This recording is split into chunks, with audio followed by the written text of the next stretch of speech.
ಕ್ರಿಸ್ತನಲ್ಲಿ ಅತ್ಯಂತ ಪ್ರೀತಿಯ ದೇವರ ಸಭೆಯೇ ಮತ್ತೊಂದು ಆವರ್ತಿ ಶ್ರೇಷ್ಠವಾದ ಸಮಯಕ್ಕಾಗಿ ದೇವರನ್ನು ಕೊಂಡಾಡುವಂತವನಾಗಿದ್ದೇನೆ. ನಾವಿವತ್ತು ನಮ್ಮ ಶ್ರಮ ಮರಣ ಪುನರುತ್ಥಾನ ದಿನದ ಧ್ಯಾನಾಂಶಗಳಕ್ಕಾಗಿ ಇರಿಸಿಕೊಂಡಿರುವಂಥ ದೇವರ ವಾಕ್ಯವು ಹಳೆಯ ಒಡಂಬಡಿಕೆಯಿಂದ ವಿಮೋಚನ ಕಾಂಡ ಪುಸ್ತಕ 32ನೇ ಅಧ್ಯಾಯ ಅದರ 5 ವಚನಗಳು 30ರಿಂದ 35 ವಚನಗಳು ಕೊನೆಯ 5 ವಚನಗಳನ್ನು ನಾವು ಓದಿಕೊಳ್ಳೋಣ.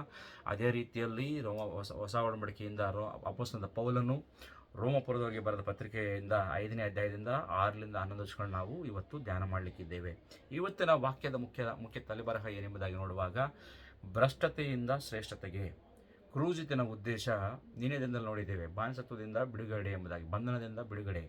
ಅದೇ ರೀತಿಯಲ್ಲಿ ಇವತ್ತು ಕ್ರೂಜಿತನ ಉದ್ದೇಶವು ಭ್ರಷ್ಟತೆಯಿಂದ ಶ್ರೇಷ್ಠತೆಗೆ ನಡೆಸ್ಕೊಂಡು ಹೋಗುವಂಥದ್ದು. ಪ್ರಿಯರೇ, ನೋಡುವಾಗ ಕೇವಲ ಈ ವಾಕ್ಯವು ಸಂದೇಶ ಕೇವಲ ನಮ್ಮ ಕ್ಷೇಮಕ್ಕೆ ಮಾತ್ರ ಅಲ್ಲ, ಆದರೆ ಅದು ಪರಿವರ್ತನೆ ಆಗುವಂಥದ್ದು ಅಥವಾ ರೂಪಾಂತರಕ್ಕೆ ಅದು ನಡೆಸುವಂಥ ವಾಕ್ಯವಾಗಿ ಇವತ್ತು ಖಂಡಿತವಾಗಿಯೂ ನಾನು ಇರಬೇಕೆಂಬುದಾಗಿ ಅಪೇಕ್ಷೆ ಪಡುವಂಥದ್ದಾಗಿದ್ದೇನೆ. ಪ್ರಕಾರ ನೋಡುವುದಾದರೆ ಪ್ರಿಯರೇ, ಈ ಒಂದು ಮಾಲಿನ್ಯತೆಯಿಂದ ಅಥವಾ ಭ್ರಷ್ಟತೆಯಿಂದ ಶುದ್ಧೀಕರಣ ಕಡೆಯಿಂದ ಸಮರ್ಪಣೆ ಕಡೆಗೆ, ಅಷ್ಟು ಮಾತ್ರಕ್ಕಲ್ಲ ತಿರುಗು ಬೀಳುವಿಕೆ ಸ್ವಭಾವ ಬಂಡಾಯ ಕಡೆಯಿಂದ ದೇವರ ಆಧಿಪತ್ಯದ ಕಡೆಗೆ ಎಂಬುದಾಗಿ ನಾವು ಕೆಲವು ವಿಷಯಗಳನ್ನ ಇವತ್ತು ಧ್ಯಾನ ಮಾಡಿಕೊಳ್ಳೋಣ. ಯಾಕಂದರೆ ನೋಡುವಾಗ ಈ ಒಂದು ವಿಮೋಚನ ಕಾಂಡ ಪುಸ್ತಕದಲ್ಲಿ 32ನೇ ಅಧ್ಯಾಯದಲ್ಲಿ ನೋಡುವಾಗ ಜನರು ಭ್ರಷ್ಟತ್ವದಲ್ಲಿ ಅಥವಾ ಮಾಲಿನ್ಯತೆ ತುಂಬಿಕೊಂಡಿದ್ರು, ಮಲಿನರಾಗಿದ್ದರು ಎಂಬುದಾಗಿ ಹೇಳಲಿಕ್ಕೆ ಇಷ್ಟಪಡ್ತೇನೆ. ಪ್ರಿಯರೇ, ಇಲ್ಲಿ ಹಳೆಯ ಒಡಂಬಡಿಕೆಯಲ್ಲಿ ಇಸ್ರಾಯೇಲ್ ಜನಾಂಗವು ಮಲಿನರಾದರೆ, ಹೊಸ ಒಡಂಬಡಿಕೆಯಲ್ಲಿ ನೋಡುವಾಗ ರೋಮ ಬರೆದ ಪತ್ರಿಕೆಯಲ್ಲಿ 5ನೇ ಅಧ್ಯಾಯದಲ್ಲಿ ಕ್ರಿಸ್ತ ಸಮಾಧಾನವನ್ನು ಪರಿಪೂರ್ಣವಾಗಿ ಅದರಲ್ಲಿ ಕಂಡ್ರು ಎಂಬುದಾಗಿ ನಮಗೆ ನೋಡಲಿಕ್ಕೆ ಸಾಧ್ಯವಾಗುತ್ತದೆ. ನೋಡ್ರಿ, ಈ ಶಿಲುಬೆ ಈ ಎರಡು ಸ್ಥಿತಿಗಳ ನಡುವೆ ಒಂದು ಸೇತುವೆ ಹಾಗೆ ನಮಗೆ ಇಲ್ಲಿ ಕಾಣಲ್ಪಡ್ತಾ ಇದೆ. ಇಲ್ಲಿ ಭ್ರಷ್ಟತ್ವ ಅಂದರೆ ಏನೆಂಬುದಾಗಿ ನೋಡುವಾಗ ಆತ್ಮೀಕ ಅಶುದ್ಧತ್ವ ಎಂಬುದಾಗಿ ನಾನು ಹೇಳಲಿಕ್ಕೆ ಇಷ್ಟಪಡ್ತೇನೆ. ಪ್ರಿಯರೇ, ಇಲ್ಲಿ ಅವರು ಏನು ಮಾಡ್ತಾ ಇದ್ದಾರೆ, ಒಂದು ಸಾರಿ ನಾವು ವಾಕ್ಯವನ್ನು ಓದ್ಕೊಂಡು ಮುಂದಕ್ಕೆ ಬರೋಣ. 31ನೇ ವಚನ ನೋಡುವಾಗ, ಆಗ ಮೋಶೆ ಯೆಹೋವನ ಬಳಿಗೆ ತಿರುಗಿ ಹೋಗಿ, ಅಯ್ಯೋ ಅಯ್ಯೋ, ಈ ಜನರು ಮಹಾಪಾಪವನ್ನು ಮಾಡಿದ್ದಾರೆ, ಚಿನ್ನದ ದೇವರನ್ನು ಮಾಡಿಕೊಂಡಿದ್ದಾರೆ.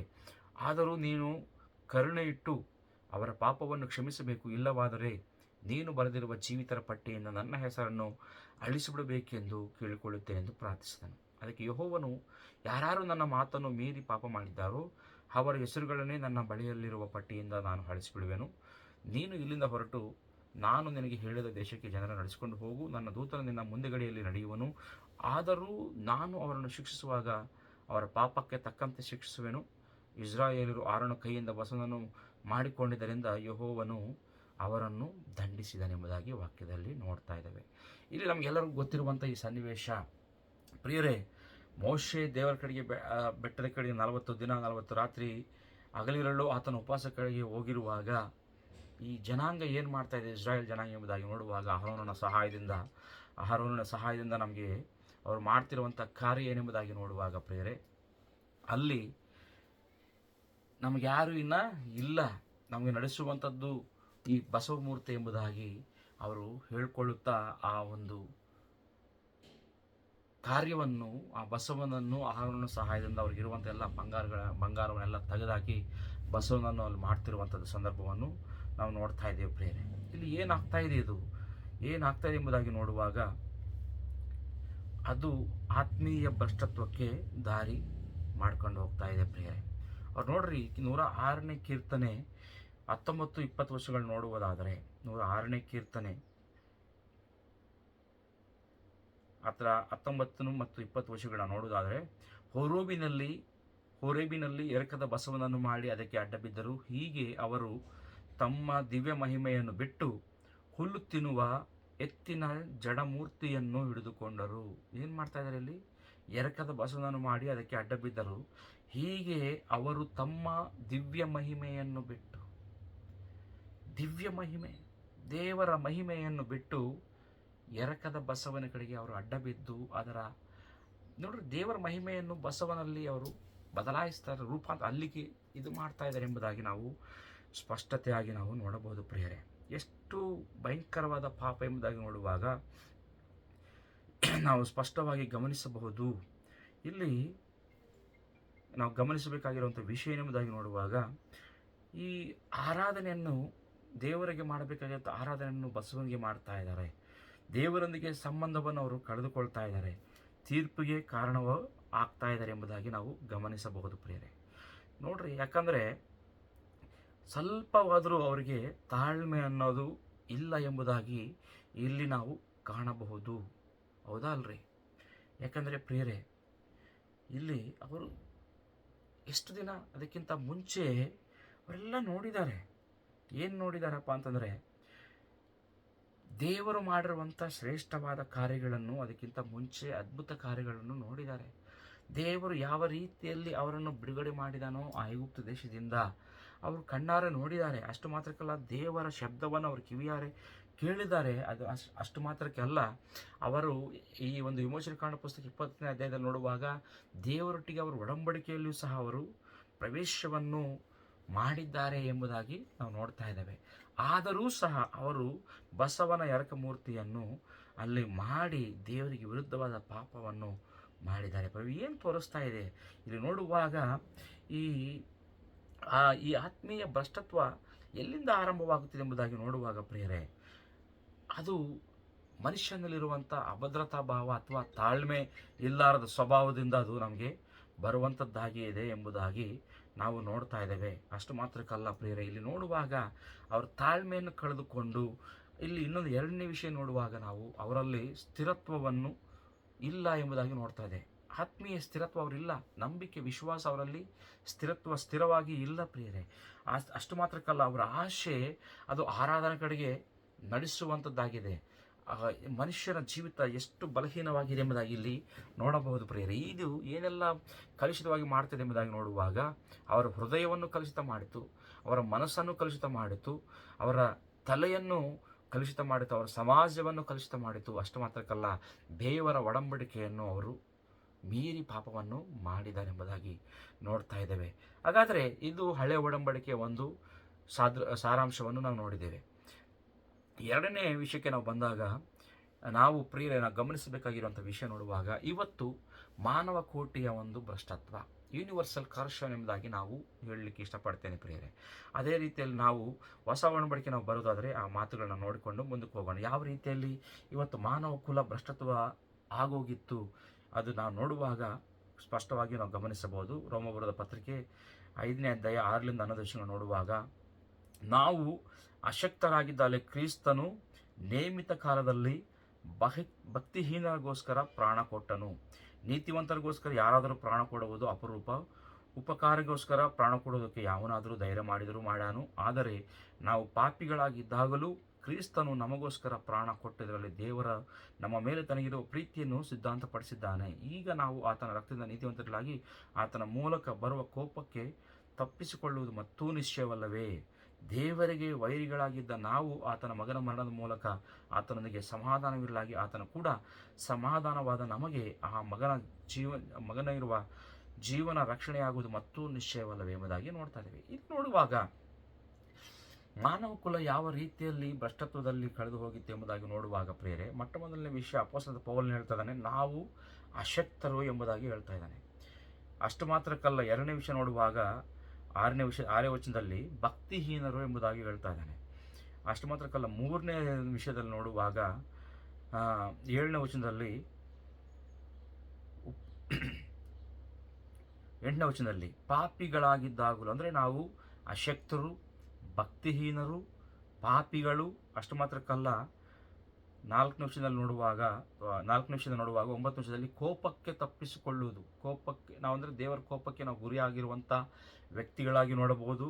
5ನೇ ವಿಷಯದಲ್ಲಿ ನೋಡುವಾಗ 10ನೇ ವಿಷಯದಲ್ಲಿ ನೋಡುವಾಗ ವೈರಿಗಳಾಗಿದ್ದ ನಾವು 5 ವಿಷಯಗಳು ನೋಡ್ಬೋದು. 4-5 ವಿಷಯಗಳು ಇಲ್ಲಿ ನಮಗೆ ಕಾಣ್ತಾ ಇದ್ದಾವೆ. ಏನು? ಅಶಕ್ತರಾಗಿದ್ದೇವೆ, ಭಕ್ತಿಹೀನರಾಗಿದ್ದೇವೆ, ಪಾಪಿಗಳಾಗಿದ್ದವು. ಅಷ್ಟು ಮಾತ್ರಕ್ಕಲ್ಲ, ನಾವು ದೇವರ ವೈರಿಗಳಾಗಿದ್ದೇವೆ, ದೇವರ ಕೋಪಕ್ಕೆ ಪಾತ್ರರಾಗಿರುವಂಥ ವ್ಯಕ್ತಿಗಳ ಜೀವನದಲ್ಲಿ ಪ್ರಿಯರೇ ಇಲ್ಲಿ ಏನಾಗ್ತಾ ಇದೆ ಎಂಬುದಾಗಿ ನೋಡುವಾಗ, ಇದು ಆತ್ಮೀಯ ಭ್ರಷ್ಟತ್ವವನ್ನು ಎತ್ತಿ ತೋರಿಸುವಂಥದ್ದಾಗಿದೆ. ಈ ಕಾರ್ಯಗಳೆಲ್ಲ ಇವೆಲ್ಲ ಇದ್ದವು ಮನುಷ್ಯನ ಜೀವನದಲ್ಲಿ, ಹೌದಲ್ರಿ?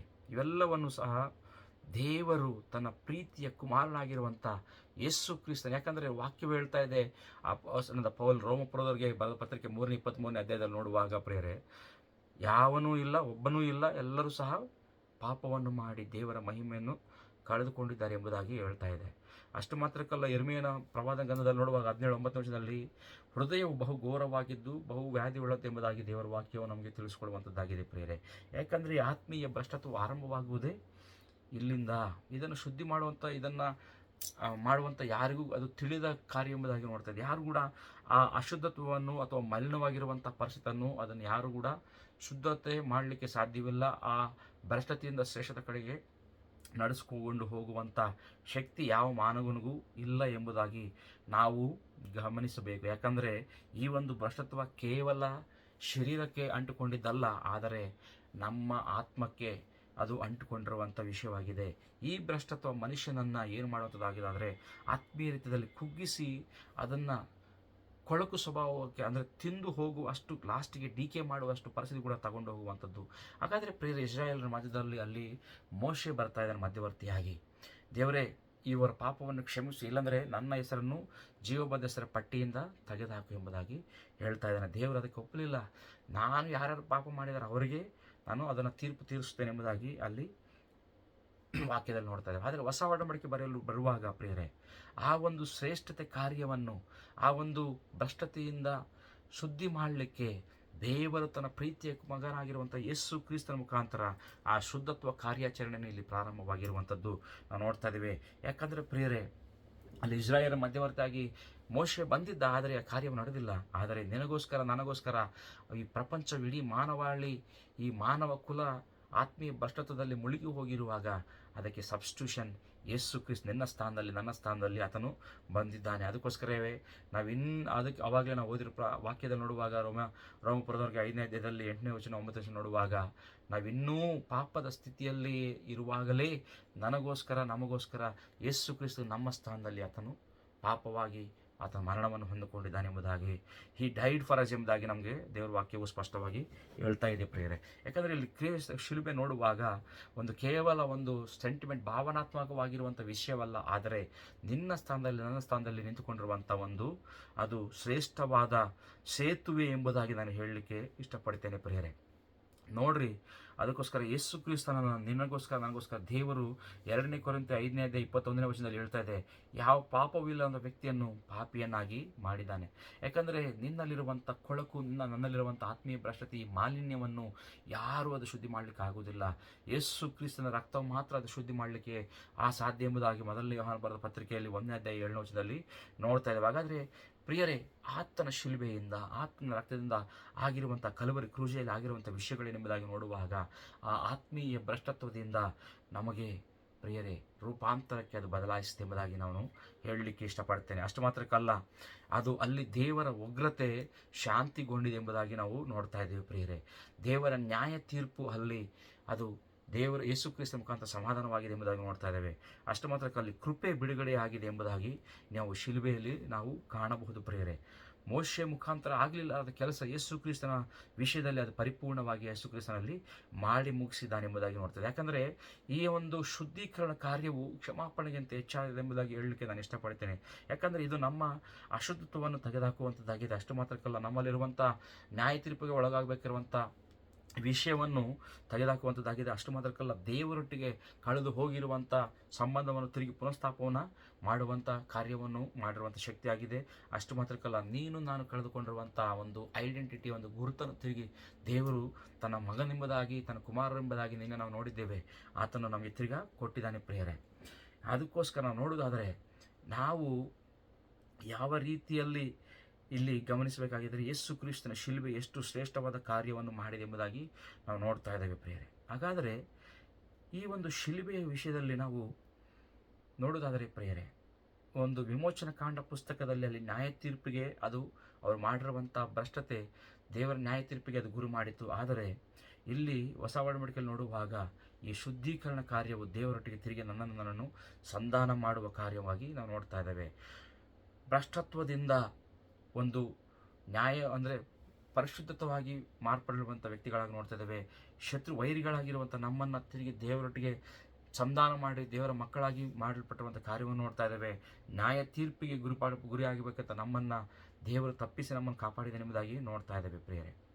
ಹಾಗಾದರೆ ನಮ್ಮ ಜೀವನದಲ್ಲಿ ಇವತ್ತು ನಾವು ಆಲೋಚನೆ ಮಾಡಬೇಕಾಗಿರುವಂಥ ವಿಷಯ, ಆತ್ಮೀಯ ಸ್ಥಿತಿಯಲ್ಲಿ ಇದ್ದಾಗಲೂ ಸಹ ನಾವು ಯಾವ ಕಾರ್ಯದಲ್ಲಿ ಪ್ರಿಯರೇ, ಯಾವ ವಿಷಯದಲ್ಲಿ ನಾವು ಇವತ್ತು ಇನ್ನೂ ಆತ್ಮೀಯ ಭ್ರಷ್ಟತೆಯಲ್ಲಿ ನಾವು ಇದೆ ಎಂಬುದಾಗಿ ನಮ್ಮನ್ನು ನಾವು ಪರೀಕ್ಷೆ ಮಾಡಿಕೊಳ್ಳೋಣ. ಯಾಕಂದರೆ ಕೆಲವು ಸಾರಿ ನಮ್ಮಲ್ಲಿರುವಂಥ ಭ್ರಷ್ಟತೆ ನಮಗೆ ಮ್ಯಾಲಕ್ಕೆ ಕಾಣುವಂಥದ್ದಲ್ಲ ಪ್ರಿಯರೇ. ಅಂತರಂಗ ಭ್ರಷ್ಟತ್ವ ನಮ್ಮಲ್ಲಿ ಇರಬಹುದು.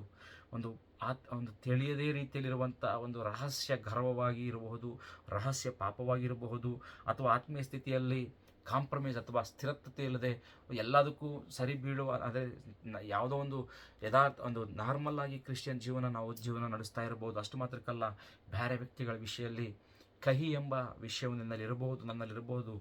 ಆತ್ಮೀಯ ಸ್ಥಿತಿಯಲ್ಲಿ ನಾವು ಸ್ಥಿರತ್ವ ಇಲ್ಲದ ಜೀವನವು ನಮ್ಮಲ್ಲಿ ಒಂದು ವೇಳೆ ಇರುವುದಾದರೆ ಇವೆಲ್ಲವೂ ಸಹ ನಮ್ಮ ಆತ್ಮತೆಯನ್ನು ತಿರ್ಗಾ ನಾವು ಭ್ರಷ್ಟತೆಯಲ್ಲಿ ನಡೆದುಕೊಂಡು ಹೋಗುವ ಹಾಗೆ ಮಾಡುವಂಥ ಕಾರ್ಯಗಳಾಗಿದ್ದಾವೆ ಪ್ರಿಯರೇ. ಅದಕ್ಕೋಸ್ಕರ ಕೀರ್ತನಕಾರನಾಗಿರುವ ದಾವೀದನು ಹೇಳ್ತಾ ಇದ್ದಾನೆ 51ನೇ ಅಧ್ಯಾಯದ 7ನೇ ವಚನದಲ್ಲಿ, ನನಗೆ ಶುದ್ಧ ಹೃದಯವನ್ನು ದಯಪಾಲಿಸಿ ಎಂಬುದಾಗಿ. ಇವತ್ತು ನಾವು ನಿಜವಾಗಲೂ ಯಾವ ರೀತಿಯಲ್ಲಿದ್ದೇವೆ? ಇನ್ನೂ ನಮ್ಮಲ್ಲಿ ಭ್ರಷ್ಟತೆ ಇದೆಯಾ?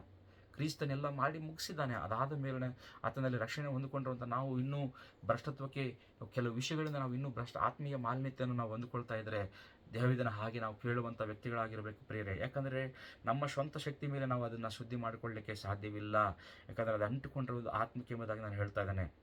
ಯಾವ ಮತಾಚಾರವು ನಿನ್ನ ಯಾವ ಎಫೋರ್ಟ್, ಯಾವ ಶಕ್ತಿ ಕೂಡ ಅದನ್ನು ಶುದ್ಧಿ ಮಾಡಲಿಕ್ಕೆ ಸಾಧ್ಯವಿಲ್ಲ ಪ್ರಿಯರೇ. ಕೇವಲ ಯೇಸು ಕ್ರಿಸ್ತ ಮಾತ್ರ ಮಾಡಲಿಕ್ಕೆ ಸಾಧ್ಯ. ಅದಕ್ಕೋಸ್ಕರ ನಾವು ಶುದ್ಧಿ ಮಾಡಿರುವಂಥ ವ್ಯಕ್ತಿಗಳಾಗಿದ್ದಾಗ, ಯೇಸು ಕ್ರಿಸ್ತನಿಂದ ಪರಿಶುದ್ಧರಾಗಿ ನಾವು ಮಾರಲ್ಪಟ್ಟಿರುವಂಥ ಮಾರ್ಪಾಟು ಹೊಂದಿಕೊಂಡಿರುವಂಥ ವ್ಯಕ್ತಿಗಳಾಗಿ ನಾವಿರುವಾಗ ಆ ರೀತಿಯಲ್ಲಿ ಜೀವನ ಮಾಡುವಂಥ ವ್ಯಕ್ತಿಗಳಾಗಿರೋಣ.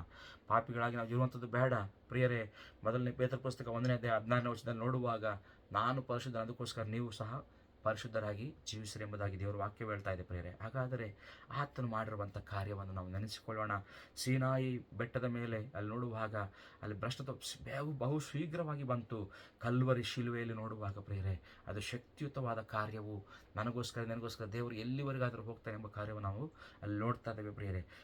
ಬಂಗಾರದ ಬಸವ ಎರಕ ಮೂರ್ತಿ ನೋಡುವಾಗ ಮನುಷ್ಯರ ಬಲಹೀನತೆಯಲ್ಲಿ ಸ್ಪಷ್ಟವಾಗಿ ತೋರಿಸುವಂಥದ್ದಾಗಿದ್ದಾರೆ. ಆದರೆ ಇಲ್ಲಿ ಶಿಲುಬೆ ನೋಡುವಾಗ ಅದರ ದೇವರ ಶಕ್ತಿ, ಅದು ಎಷ್ಟು ದೇವರ ಕೃಪೆ ಎಷ್ಟು ನಮ್ಮ ಮೇಲೆ ಇದೆ ಎಂಬುದಾಗಿ ಸ್ಪಷ್ಟವಾಗಿ ತಿಳಿಸ್ತಾ ಇದೆ.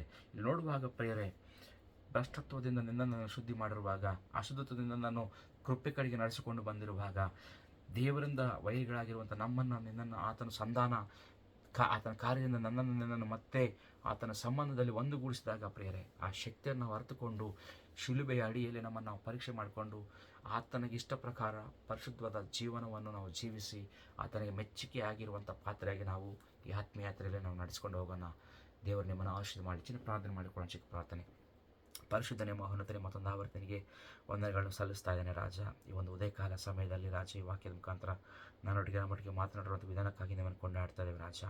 ಇಸ್ರಾಯೇಲ್ ಜೀವನದಲ್ಲಿ ಹೌದು ರಾಜ, ಅವರು ಮಾಡಿರುವಂಥ ಆತ್ಮೀಯ ಭ್ರಷ್ಟತ್ವವನ್ನು ನಮಗೆ ಸ್ಪಷ್ಟವಾಗಿ ತಿಳಿಸಿಕೊಟ್ಟಿದೆ ಅಪ್ಪ. ಅದೇ ರೀತಿಯಲ್ಲಿ ಮಾನವ ಕುಲ ಕೆಟ್ಟು ಹೋಗಿರುವಾಗ, ಕಾಲ ಪರಿಪೂರ್ಣವಾದಾಗ ಸ್ವಾಮಿ, ನೀನು ಒಬ್ಬನೇ ಮಗನಾಗಿರುವಂಥ ಯೇಸು ಕ್ರಿಸ್ತನನ್ನು ಕಳಿಸಿ ರಾಜ, ನಮ್ಮ ಮೇಲಿರುವಂಥ ಎಲ್ಲ ನಮ್ಮ ಆತ್ಮೀಯಕ್ಕೆ ಅಪ್ಪ ಹಿಡಿದುಕೊಂಡಿರುವಂಥ ಆತ್ಮಕ್ಕೆ ಹಿಡಿದಿರುವಂಥ ವಲಸನ್ನು, ಮಾಲಿನ್ಯತೆಯನ್ನು ಯೇಸು ಕ್ರಿಸ್ತನ ರಕ್ತದ ಮುಖಾಂತರ ಶುದ್ಧಿ ಮಾಡಿ ಸ್ವಾಮಿ ರಾಜ. ಮತ್ತೊಂದು ಆವರ್ತಿ ರಾಜ, ನಮ್ಮನ್ನು ನಿನ್ನೊಟ್ಟಿಗೆ ಸೇರಿಸಿಕೊಂಡಿದ್ದಕ್ಕಾಗಿ ನನಗೆ ಸ್ತೋತ್ರ ಅಪ್ಪ. ಯೇಸು ಕ್ರಿಸ್ತ ತಂದೆಯಾದ ಮತ್ತೊಂದು ಆವರ್ತಿ ಸ್ವಾಮಿ, ನಿಮಗೆ ಕೋಟಿ ಕೋಟಿ ಸ್ತೋತ್ರಗಳನ್ನು ಸಲ್ಲಿಸಿದ ನಮ್ಮ ಜೀವನವನ್ನು ಅಪ್ಪ, ದೇವರ ವಾಕ್ಯವು ಹೇಳ ಪ್ರಕಾರ ರಾಜ, ನೀನು ಎಷ್ಟು ಪರಿಶುದ್ಧವಾಗಿದೆಯೋ ನಾವು ಕೂಡ ಅಷ್ಟೇ ಪರಿಶುದ್ಧರಾಗಿ ಜೀವನ ಮಾಡಬೇಕೆಂಬುದಾಗಿ ಆಶೆಪಡುವಂಥ ದೇವರಾಗಿದ್ವಿ. ಯಾಕಂದರೆ ನೀನು ನಿನ್ನ ರಕ್ತವನ್ನು ಸುರಿಸಿ ನಮ್ಮನ್ನು ಪರಿಶುದ್ಧರಾಗಿ ಮಾಡಿದ್ದಿ. ಆ ರೀತಿಯ ಜೀವನವನ್ನು ನಾವು ಜೀವನ ಮಾಡಲಿಕ್ಕೆ ಸಹಾಯ ಮಾಡು. ನಿನ್ನ ಆತ್ಮ ಸಹಾಯ ನಮಗೆ ಮಾಡಬೇಕೆಂಬುದಾಗಿ ಯೇಸು ಕ್ರಿಸ್ತನ ಒಂದೇ ನಾಮದಲ್ಲಿ ನಮ್ಮ ತಂದೆಯಾದ ದೇವರೇ, ಆಮೆನ್.